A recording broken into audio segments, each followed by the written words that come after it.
আসসালামু আলাইকুম। বাংলা সংবাদে সবাইকে স্বাগত জানাচ্ছি। আমি চিন্তিয়া হক। শুরুতেই সংবাদ শিরোনাম। দ্রুত নির্বাচন চায় বিএনপি ও মিত্ররা।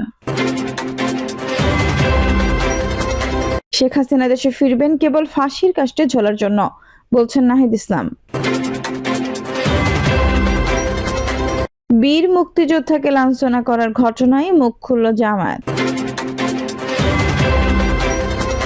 জানাবো বন্দীদের ভারতে পাঠাতেন শেখ হাসিনা। এবং সর্বশেষ জানাবো নওগাঁয় বেড়েছে চালের দাম, মজুদ বিরোধী অভিযানের দাবি। দর্শক শুনছিলেন সংবাদ শিরোনাম, এখন বিস্তারিত। দ্রুত নির্বাচন চায় বিএনপি ও মিত্ররা। দেশে বিদ্যমান সংকটময় পরিস্থিতি নিয়ন্ত্রণে দ্রুত নির্বাচন চায় বিএনপি ও তার মিত্র দলগুলো। সোমবার রাজধানীর গুলশানে দলের চেয়ারপারসনের রাজনৈতিক কার্যালয়ে বিএনপি রাজ্য কমিটির সঙ্গে মিত্রদের বৈঠক হয়। বৈঠক সূত্রে জানা যায়, দেশের বর্তমান পরিস্থিতি পর্যালোচনা করে দ্রুত নির্বাচনের পক্ষে মত দিয়েছেন মিত্র দলগুলোর শীর্ষ নেতারা। এজন্য অন্তর্বর্তী সরকারকে সার্বিক সহযোগিতার ভিত্তিতে সুষ্ঠু ও গ্রহণযোগ্য নির্বাচনের জন্য যা যা করা দরকার তা করবেন তারা। সূত্র আরো জানায়, আগামী জাতীয় নির্বাচনের সময়সীমার বিষয়ে জোট নেতাদের মতামত জানতে চায় বিএনপি। নেতারা অভিন্ন সুরে বলেন, ত্রয়োদশ জাতীয় সংসদ নির্বাচন কোনোভাবেই 2025 সালে অতিক্রম করতে পারে না। এই সময়ের মধ্যে নির্বাচন না হলে দেশে অস্থিরতা বাড়বে। ফ্যাসিবাদের দোসররা আরো শক্তি সঞ্চয় করে গভীর ষড়যন্ত্র করতে সক্ষম হবে। এতে দেশ ও জাতির বড় ক্ষতি হবে। বৈঠক শেষে বিএনপি স্থায়ী কমিটির সদস্য আমির খসরু মাহমুদ চৌধুরী বলেন, সরকার থেকে নির্বাচনের যে সময়ের ইঙ্গিত দেওয়া হয়েছে এটা আমাদের কারো জানা ছিল না। এই নিয়ে কারোর সঙ্গে আলোচনা হয়নি। আমরা মনে করি সবচেয়ে গুরুত্বপূর্ণ বিষয় হচ্ছে আগামী নির্বাচন। সে ব্যাপারে সরকারের পক্ষ থেকে যে কথা হচ্ছে এ ব্যাপারে রাজনৈতিক দলগুলোর সঙ্গে কোনো আলোচনা করা হয়নি। সুতরাং আমরা অবগত নই কি কারণে এত দীর্ঘ সময়ের কথা বলা হলো। এটা জনমনে বিভ্রান্ত সৃষ্টি করেছে। আমরা যে যৌক্তিক সময়ের কথা বলেছিলাম সে বিষয়টা আমরা দেখতে পাচ্ছি না। আমির খসরু বলেন, সংস্কারের বিষয়ে আমরা সবাই মিলে যে আলোচনা করেছি তার প্রথম সংস্কার হওয়া দরকার। সেটা হচ্ছে আগামী দিনে যে নির্বাচনটা হবে সেই নির্বাচনের সংস্কারটা সবার আগে হওয়া উচিত ছিল। এর মধ্যে অন্যান্য সংস্কারের কথা উঠে এসেছে, কিন্তু সংস্কার মূলত হতে হবে সংসদে। সুতরাং কি সংস্কার নির্বাচনের আগে করতে পারেন সেটা দেখা যাক। ঐক্যমত্যের ভিত্তিতে যে সংস্কার প্রয়োজন আছে সেটা এই কম সময়ের মধ্যে করতে হবে। আর যেখানে ঐক্যমত্য হবে না সেগুলো নিয়ে আগামী নির্বাচনে জনগণের কাছে যেতে হবে। জনগণের সমর্থন নিয়ে আমাদের সেই কাজগুলো করতে হবে। সংস্কারের কথা বলে আপনি বিভিন্ন কমিটির রিপোর্ট দেবেন এবং আবার আসবেন, এই বিষয়গুলো দীর্ঘায়িত করার প্রয়োজনীয়তা নেই। বৈঠকে নির্বাচন নিয়ে অন্তর্বর্তী সরকারের প্রধান উপদেষ্টা বক্তব্য নিয়ে আলোচনা হয়। নির্বাচনের রোডম্যাপ ঘোষণার দাবি জানিয়ে বলা হয়, কেউ 6 মাসের মধ্যে নির্বাচনে চায় না, কিন্তু নির্বাচন সংক্রান্ত সংস্কারগুলো করে অতি দ্রুত নির্বাচন দিতে হবে। অন্যথায় যে সমস্যা ও সংকট তৈরি হচ্ছে তা দূর হবে না। জনগণের ভোটে নির্বাচিত সরকারই পারে এই সমস্যা ও সংকট দূর করতে। আর জাতীয় ঐক্যমত্য কমিশন গঠনের প্রক্রিয়া নির্বাচনকে আরো প্রলম্বিত করবে। শেখ হাসিনা দেশে ফিরবেন কেবল ফাঁসির কাস্টে ঝোলার জন্য, বলছেন নাহিদ ইসলাম। অন্তর্বর্তী সরকারের তথ্য সম্প্রচার ও টেলিফোন যোগাযোগ উপদেষ্টা মোহাম্মদ নাহিদ ইসলাম বলেছেন, শেখ হাসিনা বাংলাদেশের আসবেন বিচারের মুখোমুখি হওয়ার জন্য, ফাঁসির কাস্টে ঝোলার জন্য। উপদেষ্টা বলেন, যারা ইন্ডিয়ায় আশ্রয় নিয়েছেন এবং ভাবছেন তারা বাইরে থেকে বাংলাদেশকে অস্থিতিশীল করবেন, তাদের বলবো আপনারা বিচারের সম্মুখীন হওয়ার জন্য মানসিকভাবে প্রস্তুতি নিন। জুলাই আগস্ট গণহত্যার বিচারের সঙ্গে তিনি বলেন, গণহত্যার বিচারও সরকারের টপ প্রায়োরিটি। তিনি বলেন, এই বাংলার মাটিতে গণহত্যাকারীদের বিচার করব, এই প্রতিজ্ঞা করেই আমরা এক দফার ঘোষণা দিয়েছিলাম। আমরা সেখান থেকে এক বিন্দু পরিমাণও পিছপা হইনি। আমরা বিচার নিশ্চিত করব। উপদেষ্টা বলেন, জুলাই আগস্ট গণহত্যা ও তার আগের সব গুম খুনের বিচারের মাধ্যমে সমাজে ন্যায় বিচার প্রতিষ্ঠিত হবে এবং আমরা জাতি হিসেবে আমরা দাঁড়াতে সক্ষম হব। বীর মুক্তিযোদ্ধাকে লাঞ্ছনা করার ঘটনায় মুখ খুলল জামায়াত। মুক্তিযোদ্ধাকে লাঞ্ছনা করার ঘটনা নিন্দা প্রতিবাদ জানিয়ে বিবৃতি বলা হয়েছে, মুক্তিযোদ্ধারা জাতির শ্রেষ্ঠ সন্তান। জামায়াতের দাবি, এরা সংগঠনের কোনো নেতা বা কর্মী পর্যায়ে কেউ নয়। তারা দলের সমর্থক হওয়া সত্ত্বেও দল থেকে তাদের বহিষ্কার করা হয়েছে। বিবৃতি বলা হয়েছে, জামায়াত ইসলামীর কোনো পর্যায়ে নেতা বা কর্মী আইন নিজের হাতে তুলে নেওয়া কোনোভাবেই সমর্থন করে না এবং প্রশ্রয়ও দেয় না।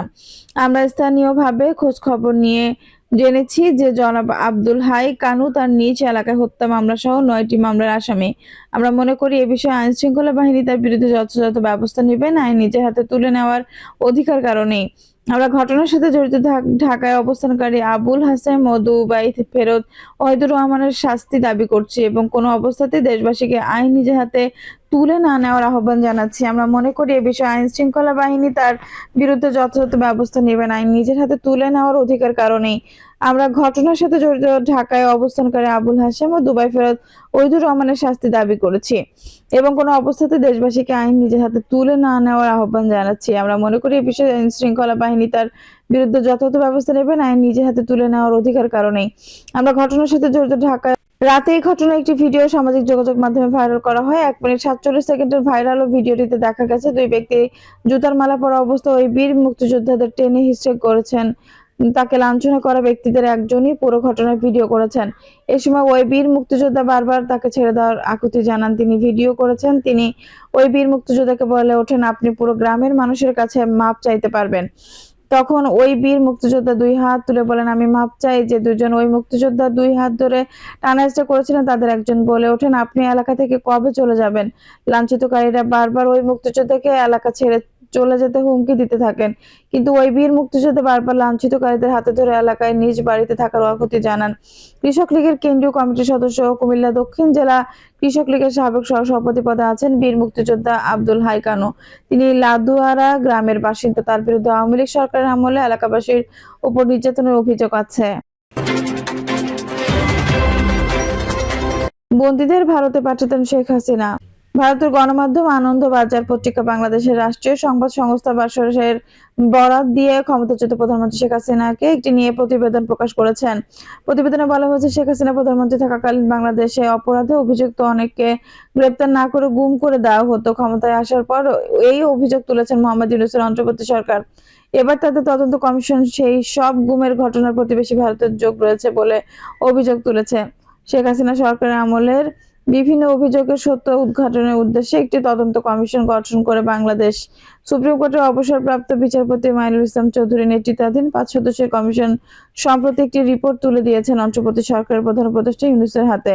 হাসিনার আমলে গুমের ঘটনাগুলি ভারতের যোগের কথাই শুধু নয়, ওই রিপোর্টে দাবি করা হয়েছে এখনো কিছু বাংলাদেশি বন্দী ভারতের জেলে আটকে থাকতে পারেন। দেশের আইন মহলে এই ধরনের কথা চালু আছে বলে জানিয়েছে তদন্ত কমিশন। কমিশনের রিপোর্টে বলা হয়েছে, ভারতে এখনো কিছু বাংলাদেশি বন্দী আটকে থাকতে পারেন। দেশে বিদেশে এবং স্বরাষ্ট্র মন্ত্রণালয়ের কাছে আমাদের প্রস্তাব, তাদের চিহ্নিত করা হোক, কারণ আমাদের পক্ষে বাংলাদেশের সীমানার বাইরে কিছু করা সম্ভব নয়। আনন্দবাজার পত্রিকার খবরে বলা হয়, ভারতের সঙ্গে হাসিনার ঘনিষ্ঠতা প্রথম থেকেই ভালো চোখে দেখছে না ইউনূসের সরকার। তাদের তদন্ত কমিশন এও দাবি করেছে দুই দেশের মধ্যে বন্দি বিনিময় করা হয়েছে থাকতে পারে। সেই সব বন্দীদের সম্ভাব্য ভাগ্য সম্পর্কে দুই দেশের মধ্যে আলোচনা হয়ে থাকতে পারে। এই দাবির প্রেক্ষিতে দুটি মামলার কথা উল্লেখ করেছেন কমিশন। প্রথম বলা হয়েছে সুখরঞ্জন বালির কথা, যাকে বাংলাদেশের সুপ্রিম কোর্ট চত্বর থেকে অপহরণ করা হয়েছিল, পরে তাকে ভারতের জেলে পাওয়া যায়। দ্বিতীয়ত বিএনপি নেতা সালাউদ্দিন আহমেদের কথা উল্লেখ করা হয়েছে, যার অভিজ্ঞতা থেকে ভারত বাংলাদেশের যোগের প্রমাণ মেলে বলে দাবি। 2015 সালে ঢাকা থেকে সালাউদ্দিনকে তুলে নিয়ে যাওয়া হয়েছিল, পরে সেই অভিজ্ঞতা বর্ণনা করেছেন তিনি ডক্টর ইউনূসের কাছে। গত সপ্তাহে তদন্ত রিপোর্ট জমা দিয়েছে বাংলাদেশের এই কমিশন। রিপোর্টের শিরোনাম ছিল সত্য উদ্ঘাটন। ওই রিপোর্টে বলা হয়েছে, হাসিনার আমলে 3,500-এর বেশি মানুষকে গুম করা হয়েছিল। হাসিনা এবং তার একাধিক উপদেষ্টা মন্ত্রীদের সরাসরি যোগ ছিল সে সব ঘটনায়। মূলত বাংলাদেশের elite force rapid action battalion মাধ্যমে গুম করানো হতো বলে দাবি করেছেন কমিশন। পরিসংখ্যান বলছে, এখন পর্যন্ত বাংলাদেশ বিভিন্ন থানায় মোট 1676টি গুমের অভিযোগ দায়ের করা হয়েছে। তার মধ্যে 758টি অভিযোগে তদন্ত হয়েছে। এদের মধ্যে 27% মানুষকে আর খুঁজে পাওয়া যায়নি। পরে যারা ফিরেছেন তাদের পুলিশের খাতায় গ্রেপ্তার হিসেবে দেখানো হয়েছে। ঢাকা এবং তার বাইরে মোট 8টি গোপন বন্দিশালাও খুঁজে পেয়েছে কমিশন। নওগাঁয় বেড়েছে চালের দাম, মজুদ বিরোধী অভিযানের দাবি। ধান চালে সমৃদ্ধ উত্তরের জেলা নওগাঁয় বেড়েছে চালের দাম। গত 2 সপ্তাহের ব্যবধানে পাইকারি বাজারে প্রতি কেজি চালের দাম বেড়েছে 2 থেকে 4 টাকা। পাইকারি বাজারের দাম বাড়ার খুচরা বাজারেও বেড়েছে। খুচরা বাজারে প্রতি কেজি চালের প্রকারভেদে বেড়েছে 1 থেকে 3। খুচরা বাজারে চালের দাম বাড়ায় ভোগান্তিতে পড়েছে নিম্ন মধ্যম আয়ের মানুষেরা।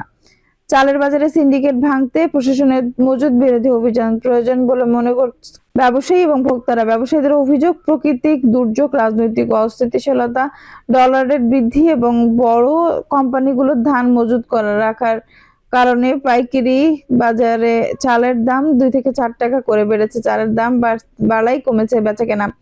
নওগাঁ শহরে আড়তদার পট্টিতে খোঁজ নিয়ে দেখা যায়, বর্তমানে পাইকারি পর্যায়ে মানভেদে প্রতি কেজি চালের দাম 2 থেকে 4 টাকা বৃদ্ধি পেয়ে স্বর্ণা 5 জাতের চাল 53-54 টাকা, জিরা সাহিল 70 থেকে 72 টাকা এবং কাটারি ফোক 69 থেকে 70 টাকা দরে বিক্রি করেছেন মিল মালিক ও আড়তদাররা। 2 সপ্তাহ আগে এই মোকামে মানভেদে প্রতি কেজি স্বর্ণা 5 জাতের চাল 51 থেকে 52 টাকা, জিরা সাহিল 67 থেকে 68 টাকা এবং কাটারি ফোক 66 থেকে 67 টাকা করে বিক্রি হয়েছিল। অপরদিকে পৌর চাল বাজারে খোঁজ নিয়ে দেখা যায়, বর্তমানে খুচরা পর্যায়ে মানভেদে প্রতি কেজি স্বর্ণা 5 চালের দাম 58 থেকে 60 টাকা, জিরা সাহিল 70 থেকে 74 টাকা এবং কাটারি ফোক 72 থেকে 75 টাকা দরে বিক্রি করছেন ব্যবসায়ীরা।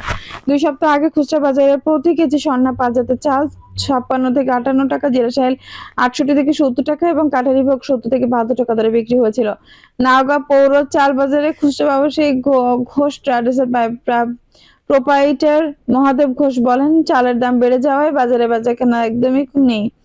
10-12 দিন আগে কাটারি চালের 50 কেজি বস্তা কিনছি 3400-3500 করে, এখন সেই বস্তা কিনতে হচ্ছে 3800-3900 করে।